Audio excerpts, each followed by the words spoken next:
ब्रह्मा ने विवाह करवाया वेद रीति से, और वेद रीति से विवाह हुआ। पार्वती को लेकर के भगवान शंकर कैलाश पर्वत आए। अब पार्वती तो गुफा के अंदर है, पार्वती मैया गुफा के अंदर, और विवाह करके भगवान शंकर आए तो भगवान शंकर को देवताओं ने बाहर ही रोक लिया। अरे थोड़ा तो बैठो, थोड़ा तो बतियाए लो हमसे, हैं? ससुराल में खूब आनंद उठाया तुमने, हम लोग तो बाहर पड़े रहे जनवासे में, और तुम महलों के अंदर खूब भाई आनंद सुख भोगे, भोलेनाथ बतियाए रहे। इधर पार्वती बैठी हुई गुफा के अंदर भोलेनाथ का इंतजार कर रही है।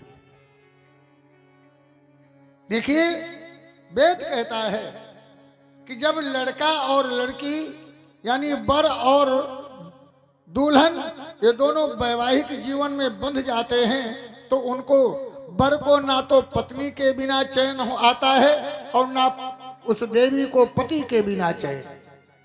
वही दशा आज भगवान शंकर की है और मां भवानी की है।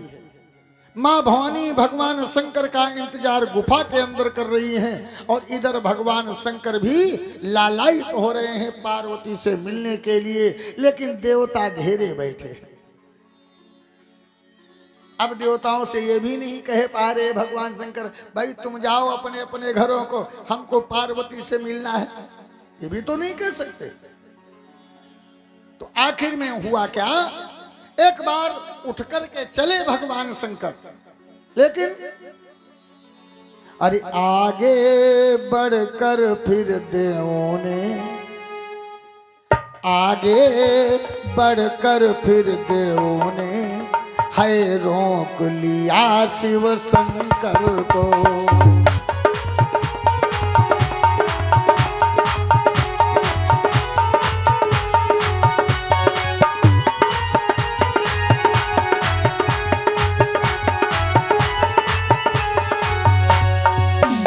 एक बार चले जब भोले जी तो रोक लिया शिव शंकर को। कामातुर इतने हुए प्रभु, सती को गिराया पृथ्वी पे।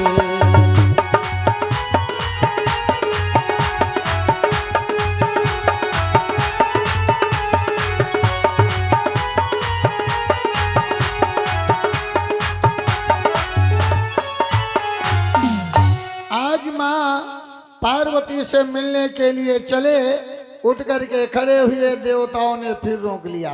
अरे अब उनका तो मिलन तुमको जीवन भर मिलन होता रहेगा, लेकिन हमसे तो थोड़ा मिल लो, इसके बाद देखो कब मुलाकात हो।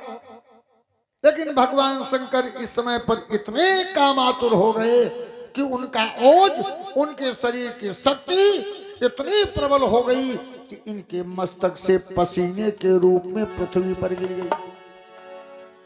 अब पृथ्वी पर गिर गई, लेकिन पृथ्वी भगवान शंकर की शक्ति को सहन नहीं कर सकती, इसलिए अग्निदेव ने कपोत कबूतर का रूप धारण करके उस शक्ति को खा लिया।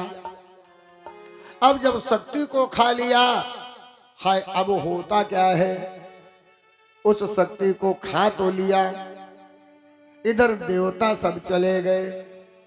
जब देवता चले गए, इधर पार्वती का भी धैर्य टूटा। सोचने लगी आखिर भोलेनाथ कहाँ रह गए जो हमसे मिलने नहीं आ रहे। अब टूटा धैर्य है मैया का, अब टूटा धैर्य है मैया का, शिव देखन के हित आई है।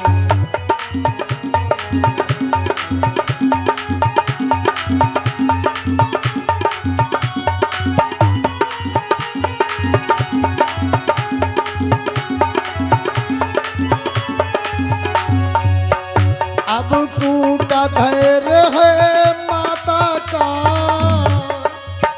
शिव दर्शन के हित आई है। जो दृश्य लखा है द्वारिका, जो दृश्य लखा है द्वारिका, उसको लख कर घबराई है।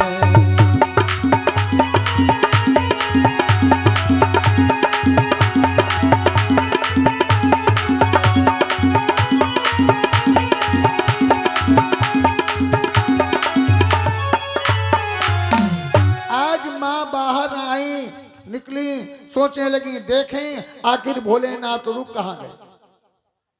तो देखा कि सब देवता जा रहे हैं, लेकिन भगवान शंकर के मस्तक से जो उनकी शक्ति पृथ्वी के ऊपर गिर गई, अग्नि देवता कपोत बन करके चून रहे।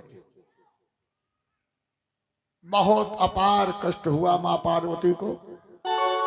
ये मेरे पति की अमोघ शक्ति मुझे मिलने वाली थी, इस शक्ति के द्वारा एक बड़ा श्रेष्ठ और बलवान पुत्र हमको प्राप्त होता है, लेकिन इन देवताओं ने इस शक्ति को अनर्गल पृथ्वी पर गिरने पर मजबूर कर दिया मेरे स्वामी को। देवताओं की वजह से मैं आज बंध्या बन करके रह गई हूं, इसलिए क्रोधित होकर के मैया ने देवताओं को श्राप दे दिया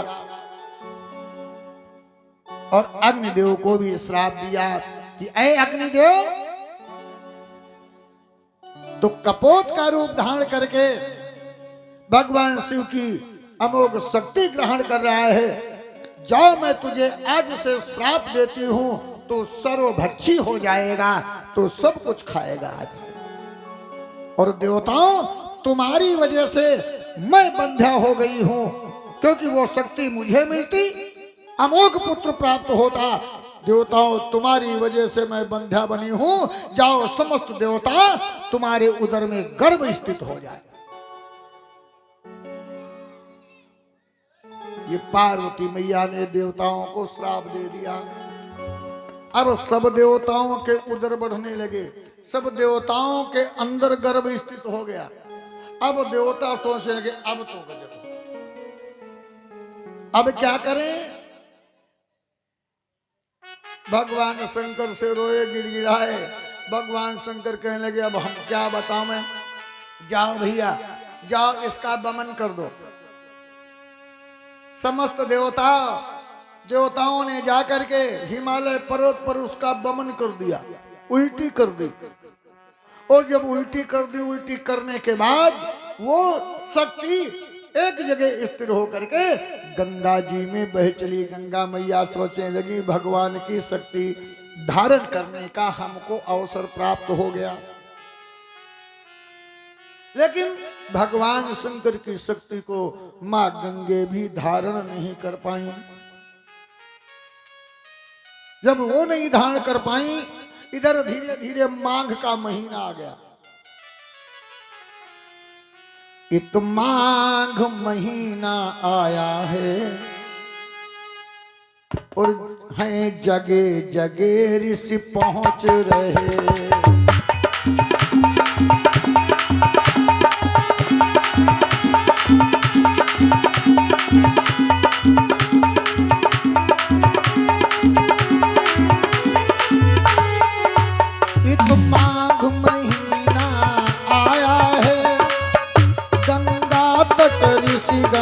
पहुंच रहे है मकर मांग का ये मेला, गंगा के किनारे लाग रहे।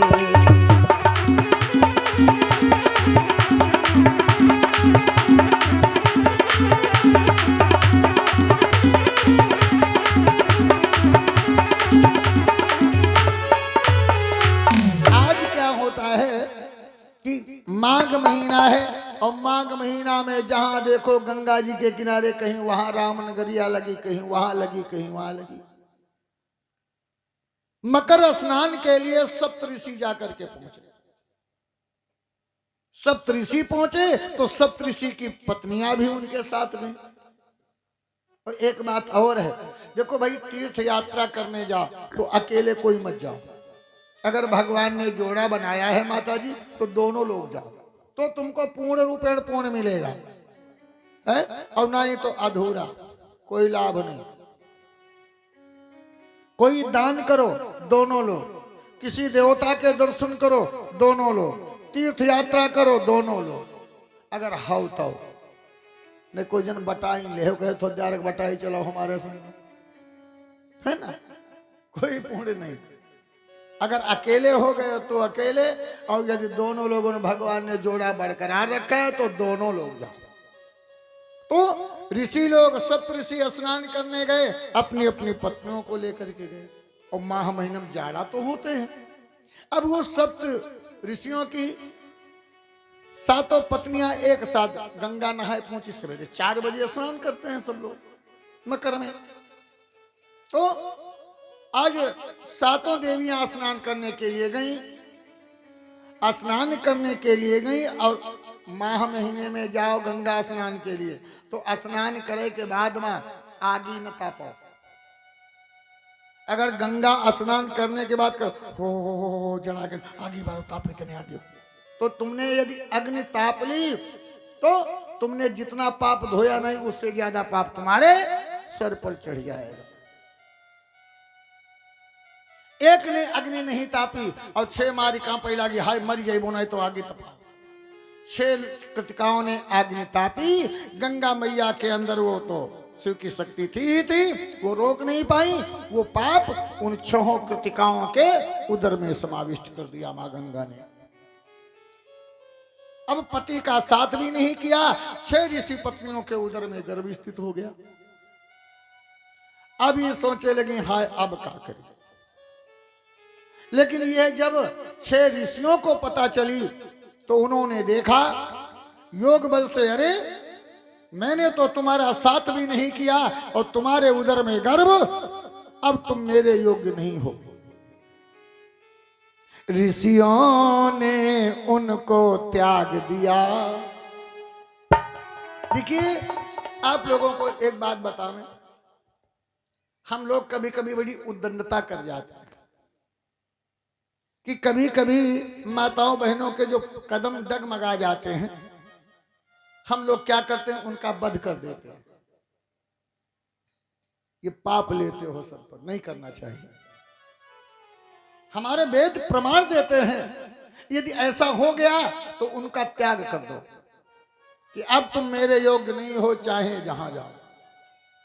त्याग कर देना उत्तम है, वध कर देना ये तुम्हारे लिए महापाप है।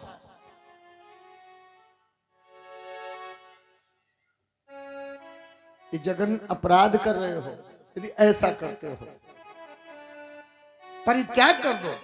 जैसे वस्त्र पहनते हो, नया वस्त्र होता है, कभी दाग पड़ जाता है उसमें तो आप उसे फेंक देते, इसे नहीं पहनूंगा, ये पहनने के योग्य नहीं। ऐसे तुम्हारे योग्य यदि नहीं है तो उनका त्याग कर दो, न कि उनका वध। बहुत बड़ा पाप है। तो आज ऋषियों ने उनको त्याग दिया, ऋषियों ने उनको त्याग दिया और फिरती वन में मारी मारी।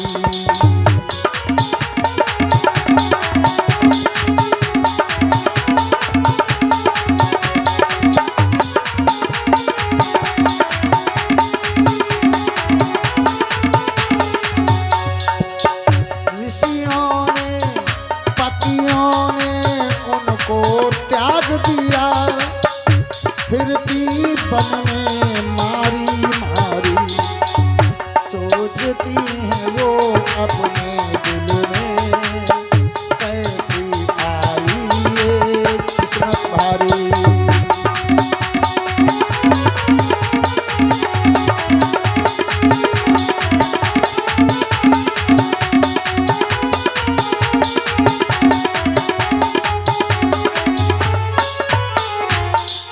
सोचती फिर रही अब मन में,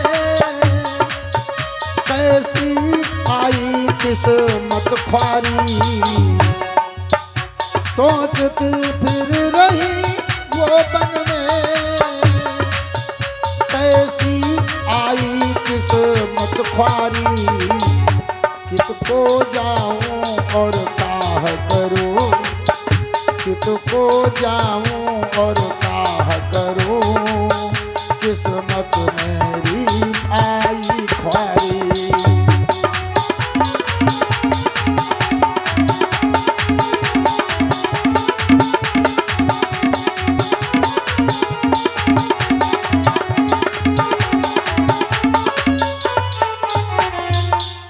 बेचारी छो कृतिकाएं मारी मारी घूम रही हैं। इधर क्या किया, इनको भी एक ही उपाय सूझा। ये गंगा जी के किनारे गई और मुंह में डाल डाल करके उंगलियां इन्होंने गंगा जी में फिर उस शक्ति को बमन कर दिया, उलट दिया। अब वो शक्ति बहती बहती चली। देखा होगा गंगा जी के किनारे सरकंडे के जंगल होते हैं। सरकंडा जिसको कहते हैं झाऊ, झाऊ के पेड़ किनारे किनारे खूब बाग जैसे बन जाते हैं, छोटे इतने बड़े पेड़ होते हैं। गंगा मैया ने उस शक्ति को खदेड़ करके एक जगह इकट्ठा करके और सरकंडे के जंगल में उसे बालक रूप में परिवर्तित कर दिया। यह हो क्या रहा है, ये सब भगवान की लीला हो रही है। वो शक्ति बालक रूप में परिवर्तित हो गई। अब बालक रूप में परिवर्तित हो गई, लेकिन इनके पतियों ने नहीं त्यागा, इनके पतियों ने अपनाया नहीं फिर इन्हें। अब ये सोच रही हैं कि वो शक्ति तो मैंने बमन कर दी गंगा जी में, लेकिन उस शक्ति ने जरूर कोई न कोई रूप धारण किया होगा। ए मेरी बहनों, उसी शक्ति की तलाश करो। कम से कम पतियों ने साथ छोड़ा, हम उसके सहारे तो जीवन यापन करेंगी। छहोलो घूमती घूम रही है, बालक रूप में वो शक्ति पड़ी हुई है गंगा जी के किनारे सरकंडे के जंगल में। भगवान शिव की कृपा से घूमते घूमते वहीं पर पहुंची। उस बालक के ऊपर जैसे नजर पड़ी तो छह कृतिकाओं के स्तनों से दूध अपने आप टपकने लगा उस बालक को देख करके। आज जैसे ही छह कृतिकाओं के स्तनों से दूध टपकने लगा, छह कृतिकाओं ने जाना यही मेरा वो पुत्र है। यदि पुत्र न होता तो मेरे स्तनों से इस बालक को देख करके अपने आप अनायास दूध न टपकता। छह कृतिकाएं दौड़ पड़ी, हा पुत्र हाय पुत्र हाय पुत्र कह करके। अब बालक लेटा सोचता है अब तो गड़बड़ है। अरे सोचती है शक्ति पड़े पड़े और मेरी छे माताएं हैं।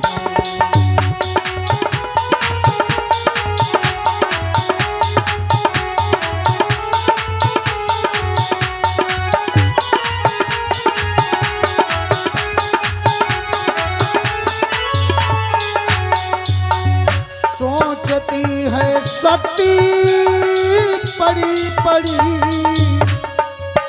मेरी छे माताएं हैं। मैं किसका स्तनपान करूं, मैं किसका स्तनपान करूं, ईश्वर कैसी लीलाएं हैं।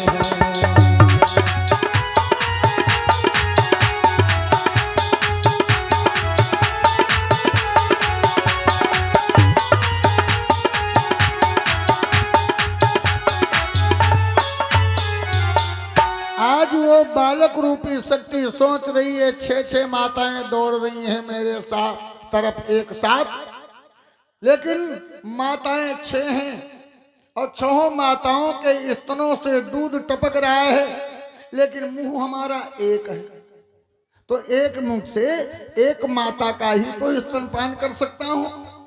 जिस माँ का स्तनपान करूंगा वो माँ अपने को सौभाग्यशाली समझेगी, 5 माताएं हमारी अपने को निकृष्ट समझेंगी। लेकिन मैं सबका पुत्र हूं, इसलिए सबको समान अधिकार देना ये पुत्र का परम कर्तव्य है। इसलिए उसी समय पर उस शक्ति ने अपने 6 मुंह धारण की। 6 मुंह धारण किए और 6 मुंह धारण करके एक साथ 6 माताओं का दूध पान किया। 6 मुंह धारण करने से नाम पड़ गया खड़ानन। बोलिए खड़ानन भगवान की। अब इधर भगवान शंकर ने भेजा विश्वामित्र को, जाओ जाओ जल्दी से गंगा जी के किनारे सरकंडे के जंगल में जा करके वहां मेरी शक्ति बालक रूप में पड़ी है, उसका जा करके नामकरण करो। और शिव जी की इच्छा पा करके ऋषिवर गंगा तट आए हैं।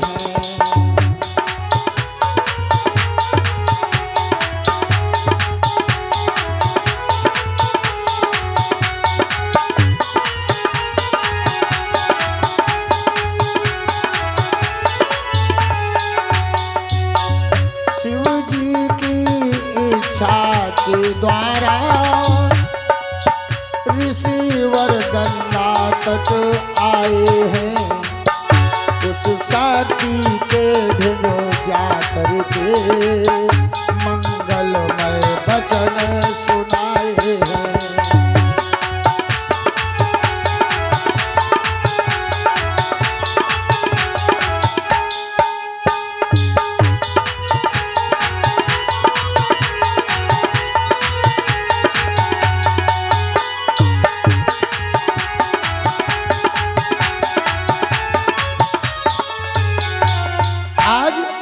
विश्वामित्र महाराज आए उस शक्ति रूपी बालक के पास और कहने लगे, ऐ पुत्र, तुम्हारे पिता भगवान शंकर हैं, उन्होंने तुम्हारे पास हमको भेजा है। वो शक्ति रूपी बालक उठ करके बैठ गया और कहने लगा, हमारे पिता ने जो तुमको मेरे पास भेजा तो तुम हमारा नामकरण करो। विश्वामित्र बोले, मैं नामकरण कैसे करूं, मैं तो क्षत्रिय ठहरा और यह नामकरण करना ब्राह्मण का काम है। क्षत्रिय होकर के मैं ये कार्य नहीं कर सकता, क्योंकि ये मेरे बस का कार्य नहीं है। जाको काम उसी को छा जाए और करे तो डंडा बाजे, है ना। ये ब्राह्मण का कर्म है।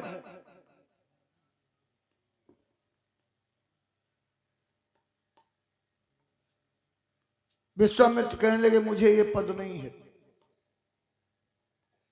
मैं ऋषि हूं। रिसर्च करने वाले को ऋषि कहते हैं। बोले, जाओ आज से मैं तुमको मुनि का पद दे रहा हूं, नामकरण करो। आज से उस शक्ति ने कहा, मैं तुमको मुनि का पद दे रहा हूं, कि मुनि मननशील को कहते हैं और मुनि ब्राह्मण ही हो सकता है। तो आज विश्वामित्र को उस शक्ति ने कहा, मैं तुमको आज से मुनि का पद दे रहा हूं, यानी ब्रह्मणत्व दे रहा हूं, तुम मेरा नामकरण करो। जब ऐसी बात कही तो उन्होंने पहले तो नाम रखा कुमार। भगवान भोलेनाथ के ज्येष्ठ पुत्र हैं ना, इसलिए कुमार। और 6 मुंह धारण किए, इसलिए दूसरा नाम पड़ा खड़ानन।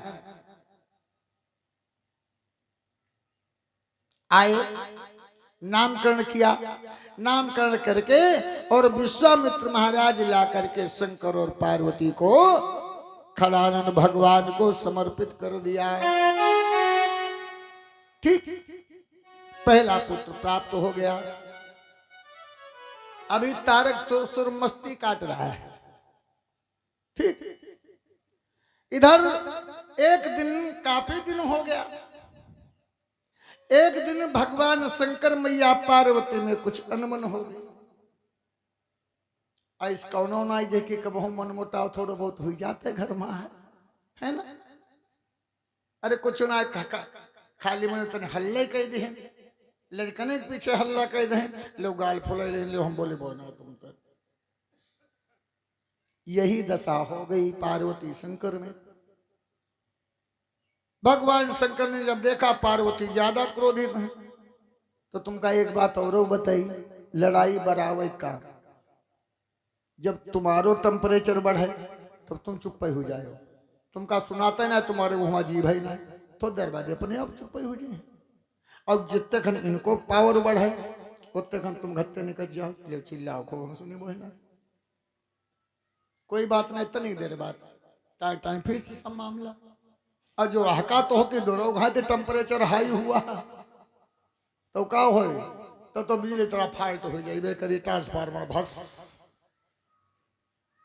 तो एक लोग का पावर जब बढ़े एक लोग डाउन हो जाओ, कभी कोई विवाद हो नहीं। वही बात हो गई। अब जब पावर देखा मैया का ज्यादा बढ़ गया, भाई राजन की बिटिया है, तो भोले बाबा ने आज समाधि लगाने का विचार कर लिया।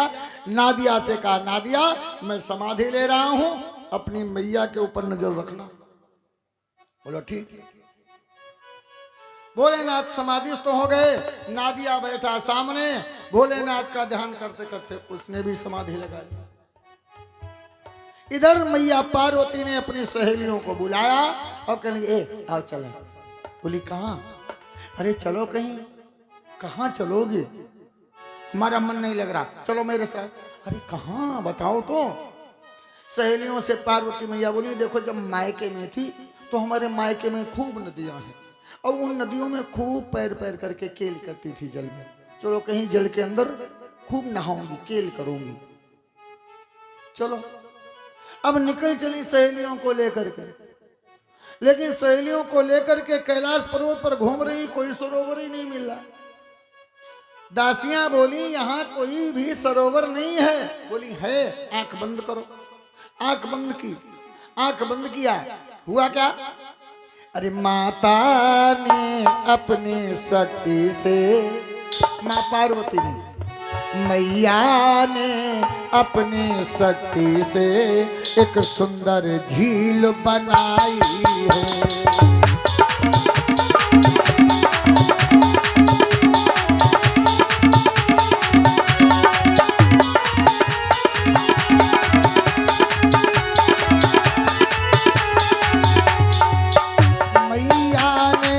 अपनी शक्ति से एक सुंदर झील बनाई है।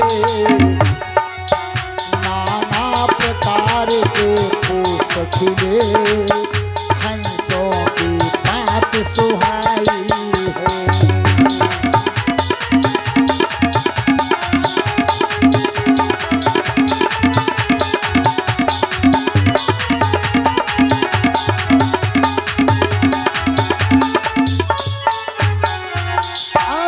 सुंदर झील बन गई, सुंदर सुंदर पुष्प खिले हैं, श्वेतांबुज, नीलांबुज, रक्तांबुज यानी नीले, लाल और श्वेत कमल के पुष्प खिले हुए हैं। उस सरोवर में सुंदर सुंदर हंस, सारस, बक, ये जल में विचरण करने वाले पंछी तैर रहे हैं।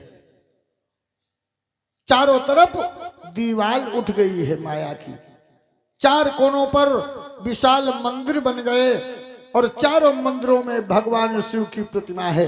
एक गेट है। मैया बोली देखो तुम कहती थी सरोवर नहीं है। मां बोली आओ सब मिल और करें स्नान, आओ सब मिल करें स्नान और मेरे दिल में उमंग महान। झील अति प्यारी है सुनो आली मेरी, झील अति प्यारी है सुनो आली मेरी, झील अति प्यारी है।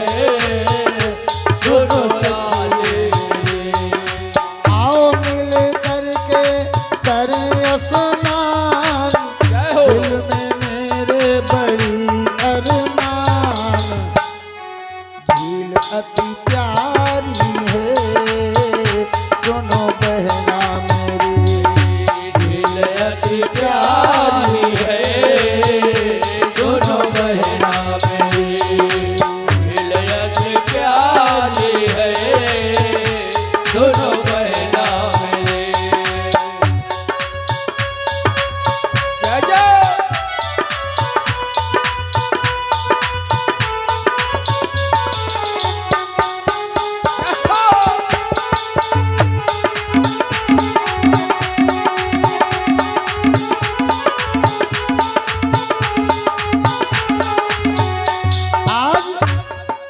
इस प्रकार से जब कहा तो सहेलियां बोली ठीक है चलो स्नान करती हैं, लेकिन भोलेनाथ के गण ये भूत प्रेत पूरे कैलाश पर्वत पर इधर उधर घूमा करते हैं और माताओं बहनों के स्नान के लिए एकांत जगह होनी चाहिए जहां कोई दूसरा पुरुष दृष्टिगत न हो। गेट बना है और गेट पर कोई पहरेदार तो है ही नहीं। अगर कोई भूत प्रेत आ जाएगा और हम तुम स्नान कर रही होंगी तो बताओ लाज बचेगी कि चली जाएगी। इसलिए पहले कुछ उपाय करो पहरेदार का। तो मैया ने अपने दोनों हथेलियां एक में लगाई और कस के रगड़ लगाई। कस के रगड़ लगाने से जो मैल निकला उस मैल को एक बालक का रूप दिया और बालक का रूप दे करके उसे जीवन प्रदान कर डाला। जीवन प्रदान कर डाला। जब वो बालक जीवित हो गया हाथ जोड़ करके बोला मैया किस हेतु हमें प्रकट किया है।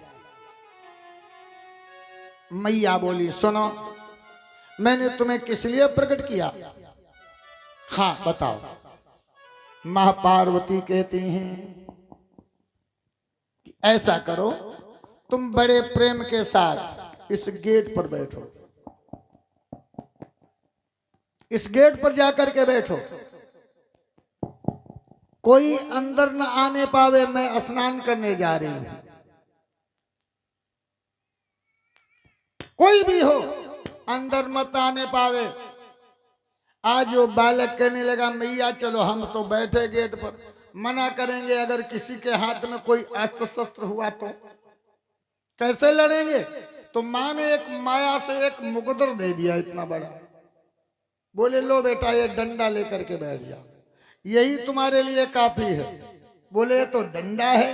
बोले डंडा नहीं है, ये तुम्हारा सबसे भयानक अस्त्र है। बोले ये तो एक ही है। बोले ये हजारों में भारी पड़ेगा, तुम्हारे सामने जितने आएंगे इसको कह दोगे चल मां की शक्ति, ऐसे मां की शक्ति कह करके वो छाल दोगे तो अगर 50 होंगे तो इस डंडे में से 50 डंडे निकल करके एक एक की हाजिरी लगाएंगे। तो चिंता क्यों करता है। बोला मैया जाओ। अब वो बालक वो लेकर के डंडा बैठ गया, स्नान करने लगी। इधर जब भोलेनाथ की समाधि खुली, आंखें खुली, देखा पार्वती गायब हैं, नादिया सो रहा है। नादिया को आवाज लगाई ए नंदीश्वर। हड़बड़ा करके आंखें खुली। हाँ भोलेनाथ क्या बात है। पार्वती कहाँ है? यही थी कहाँ है? जल्दी से तलाश कर, जल्दी से तलाश कर। अगर पार्वती ने कहीं क्रोध में आकर के कुछ कर लिया होगा तो याद रहे तेरी हड्डियों का सुरमा बनाऊंगा। मैंने कहा था पार्वती की देख रेख करना, रक्षा करना। इन देवियों को तू नहीं जानता, इनके मन में जब क्रोध आ जाता है तो ये सब कुछ कर सकती है। क्योंकि जब शरीर में क्रोध प्रवेश करता है तो विवेक नष्ट हो जाता है, और जब ज्ञान ही नहीं रहता तो सब कुछ कर सकती है। इसलिए नादिया तलाश कर जा, जब तक मां के तलाश न कर ले अपनी तब तक मेरे पास मत आना। नादिया सोचने का बड़ी मुसीबत, लड़ाई लड़े आपस में दोनों लोग, हड्डी का सुरमा हमारा बनाया जाए। चलो भाई कैलाश पर्वत पर घूमने लगा इधर उधर, अब कहीं नहीं दिखाई दे रही है। दोपहर सुबह से निकला हुआ, दोपहर हो आई, 3 पहर हो गए, कहाँ गई। ऐसे पर्वत पर मैं कहाँ तक घूमूंगा और कैसे पता लगेगा। लाओ सबसे ऊंची वाली चोटी पर चढ़ जाऊं, उस पर से चारों तरफ मुझे डालूंगा, जहां कहीं होगी दिखाई पड़ जाएंगे। तो हुआ क्या, अरे ऊंची पहाड़िया पे नंदी चढ़ेगा, ऊंची पहाड़ी या पे नंदी चढ़ेगा, वो तो चारी ओरी अपनी नजरिया डारला, वो तो चारी ओरी अपनी नजरिया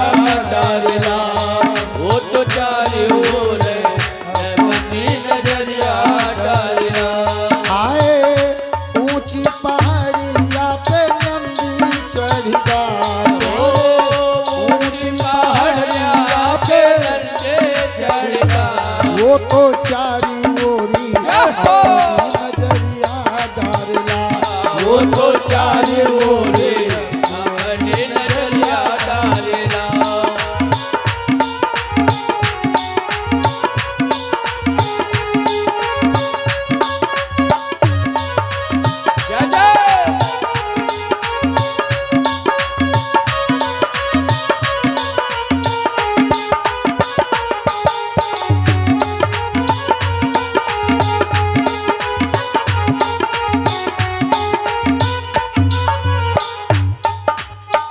कहाँ छुप गईलो ओ सैल की दुलारी कहाँ छिप गए लो शैल के कुमारे कहाँ चली गईलो ओ सैल की दुलारी कहाँ चल गए लो शैल के कुमारे तोहर बिना मैया मेरी होगी ख्वारी मैया मोरी होती है ख्वारे तोहर बिना मैया मेरी होगी ख्वारी मैया मोरी होती है ख्वारे बाबा के सिंगरवा पे पानी पड़ी मैया तू तो कहीं छुप गई अब भोले बाबा को कौन सजाएगा बाबा के सिंगरवा पे पानी पड़ेगा वो तो चारी ओरी अपनी नजरिया डालेला वो तो चारे ओरे अपनी नजरिया डालेला वो तो चारे ओरे अपनी नजरिया डालेला ओ बाबा के सिंगरवा पे पानी पड़ेगा भैया बाबा के सिंगरवा पे पानी पड़ेगा वो तो चारे ओरे अपनी नजरिया डालेला वो तो चारे ओरे अपनी नजरिया डालेला वो तो चारे ओरे अपनी नजरिया डालेला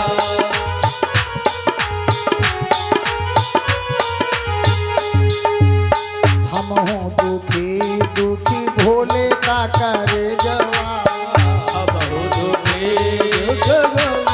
करे जावा हम हूँ दुखी दुखी बाबा का करे जवा बहुत दुखी बाबा को करे जावा तोर बिना सोना सोना लागेला पहाड़वा सोना सोना लागेला पहाड़वा तोर बिना सोना सोना लागेला पहाड़वा सोना सोना लागेला पहाड़वा हमरे जीवन का आधार खो गईला हो हमरे जीवन का आधार खो गईला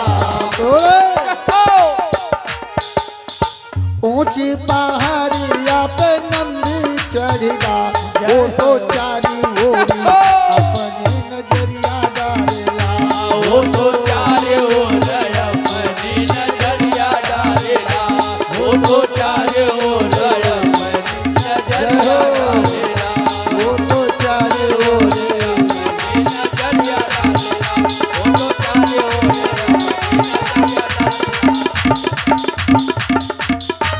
आज इधर उधर नजर दौड़ाते दौड़ाते देखा एक जगह का दृश्य बड़ा विचित्र है दादिया समझ गया हो न हो ये कोई माया माँ की ही माया हो दौड़ा उसी जगह पहुंचा गेट पर पहुंचा नादिया तो क्या देखता है एक बालक बैठा है पास में एक छोटा सा डंडा रखा है अंदर घुसने लगा और जैसे अंदर घुसने लगा बालक बोला बैल कहाँ जा रहा है अरे दूसरे के घर में जब तक आवाज दे अंदर से कोई आवाज ना आवे तो अचानक दूसरे के घर में नहीं प्रवेश करना चाहिए तो बैल पूरा बैल ही है तेरे पास बुद्धि नाम की कोई चीज नहीं नादिया कहने लगा तू कौन है क्यों रोक रहा है बालक बोला तू नहीं जानता, मेरी मां स्नान कर रही है, उनकी आज्ञा है,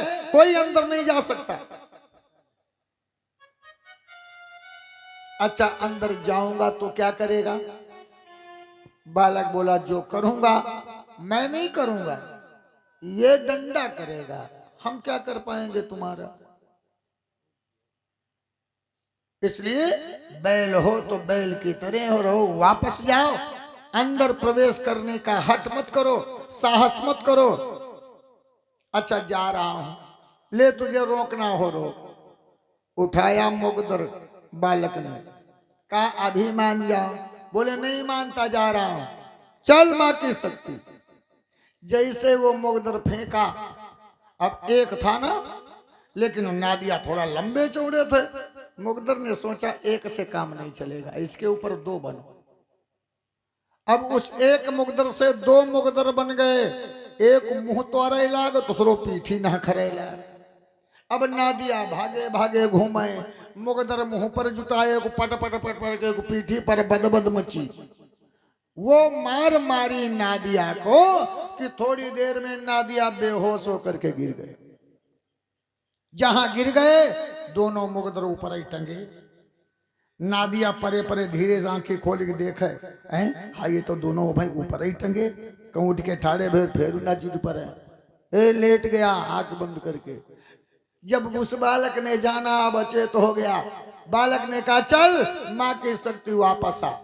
नादिया ने देखा मुगदर दोनों गायब हो गए, एक मुगदर उसके पास पहुंच गया। नादिया उठा, इतनी स्पीड से भागा, जितने गेर रहे सब लगाए डालने का दम। भोलेनाथ के पास पहुंच गए। भोलेनाथ कहने लगे पता लगाया? पता तो लगाया, तो ले क्यों नहीं आया? बाबा पहले तन हल्दी पीस के हमारे पूरी देह में रगड़ा। क्या हुआ? बहुत मार पड़ी। किसने मारा? एक सरोवर में मां स्नान कर रही हैं, उस गेट के ऊपर सरोवर के पास में गेट बना है, गेट पर एक बालक बैठा है, उसने बहुत पिटाई की हमारी। अच्छा वीरभद्र को प्रकट किया, वीरभद्र से कहा जाओ जाकर के अपनी मां को ले आओ। वीरभद्र अपने साथ भूतों को लेकर के चल पड़ा। आया, गेट पर पहुंचा, अंदर जाने लगा। तत्काल फिर उस बालक ने रोका, कहां जा रहा है? रुक जा। क्यों? क्यों क्या? माता हमारी और करे स्नान, अंदर को ना बढ़े नादान, और माँ का आज्ञाकारी हो सुन बानी मेरी, माँ का आज्ञाकारी हो सुन बानी मेरी, माँ का आज्ञाकारी हो सुन बानी मेरी। और माता हमारी करे स्नान, अंदर को ना बढ़े नादान, माता आज्ञाकारी हो सुन बानी मेरी, माता आज्ञाकारी हो। सुन बानी मेरी। जय हो।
है भला, मैं माता आज्ञाकारी हो, सुन बाने मेरी।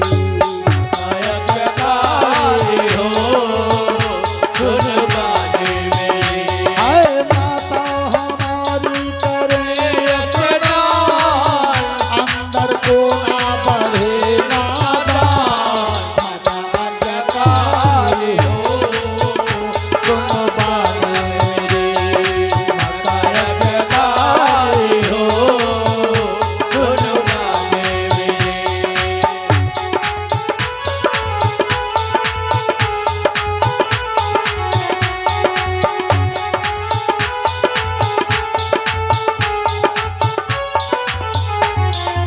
आज इस प्रकार से कहा, लेकिन वीरभद्र भाई शक्तिशाली है, साथ में सैकड़ों भूत प्रेत हैं। डरा नहीं, जैसे ही आगे बढ़ा फिर बालक ने मुकदर उछाल दिया। अब जितने भूत उन पर एक एक जुटा और वीरभद्र पर दुई जुटे। वो मार मारी है भोले बाबा के गणों को कि एक भी रुका नहीं, सबके सब भोले बाबा के पास भाग करके चले। बोले बाबा मेरे बस की बात नहीं है, एक बालक गेट पर बैठा है, उस बालक से नहीं जीत सके? अरे तुमने तो जाकर के दक्ष की यज्ञ का विनाश किया, जो भी युद्ध करने आया उसे पराजित किया, दक्ष का सर काट करके हवन कुंड में डाल दिया। वो शक्तिशाली हो तो हमारा दूसरा स्वरूप हो। भगवान शंकर कहते एक बालक से हार गए थे। बोले बालक की शक्ति हो तब ना, उसके पास एक जो मुगदर रूपी शक्ति है वो मैया पार्वती की है? याद करो, आप लोग सर्वशक्तिमान हैं, पुरुष शक्तिमान नहीं है। ये पहले ही से ये लीला है, आदि काल से चली आ रही। अब सोचो, अगर किसी को ज्ञान की जरूरत हो, सरस्वती के पास जाओ। बल की जरूरत हो, दुर्गा जी के पास जाओ। लक्ष्मी की जरूरत हो, लक्ष्मी जी के पास जाओ। बताओ, पुरुष के पास कुछ बचा? बचा कुछ? इतने छोड़ो, और ब्रह्मा जी को फूल पर टांग दिया। चलो आधे सड़क लटको, न नीचे जा सको न ऊपर। भगवान शंकर को बैठाल दिया बरगद के नीचे। मड़ैया भी नहीं, अपना शिविर के अंदर रह रही, गुफा के अंदर। भगवान विष्णु को, हाय हम तुम सांप देख लें प्राण निकल जाते। लक्ष्मी मैया ने सर्प के ऊपर पटक दिया, इस पर लेटो। बताओ, आप तो आदिकाल से शक्तिमान हैं और वही आज भी शक्तिमान है।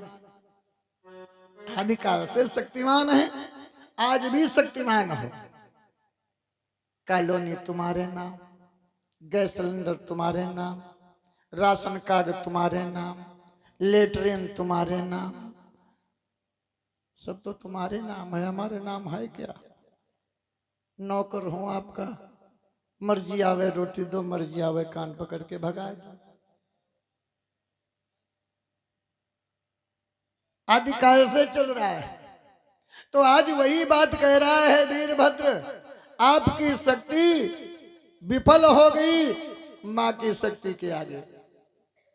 तो मां की शक्ति है डंडा रूप में, उसने सबकी हजामत बना दी। बाबा मेरा बस नहीं है मैया को लाने का।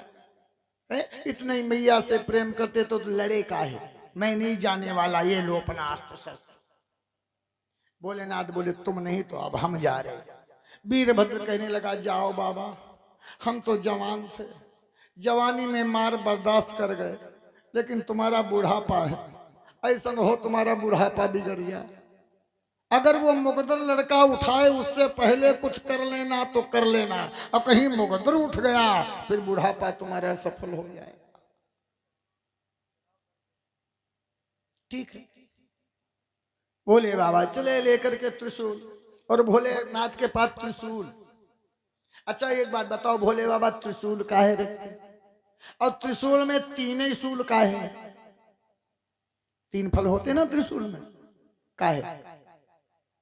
क्या कभी विचार किया, सोचा? अच्छा एक बात बताओ, चलो ये बात छोड़ो, एक बात बताओ, संसार में कष्ट कितने प्रकार का है? संसार में कष्ट कितने प्रकार का है? बताओ कोई लोग, सोच के बताओ, सोच के। नहीं, बहुत है ना। कष्ट संसार में केवल 3 प्रकार का, चौथे प्रकार का कष्ट ही नहीं। रामायण में देखो ना, दैहिक दैविक भौतिक तापा,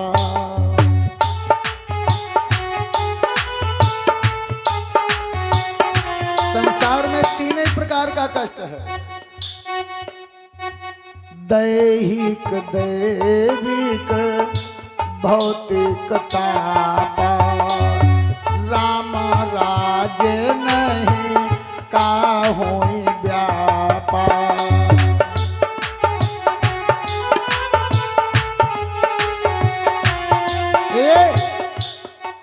दैहिक, अब तुम्हारे शरीर में चाहे हार्ट अटैक हो जाए, चाहे फेफड़ा तुम्हारे गली जाए, चाहे कैंसर हो जाए, है? ये दैहिक, चाहे फुरिया हो जाए, कुछ हो जाए शरीर पर, ये दैहिक। एक दैवी आपत्ति होती है, दैवी आपत्ति, एक दैहिक आपत्ति, एक दैविक और एक भौतिक। इन दुनिया वालों से जो भौतिक कष्ट मिले,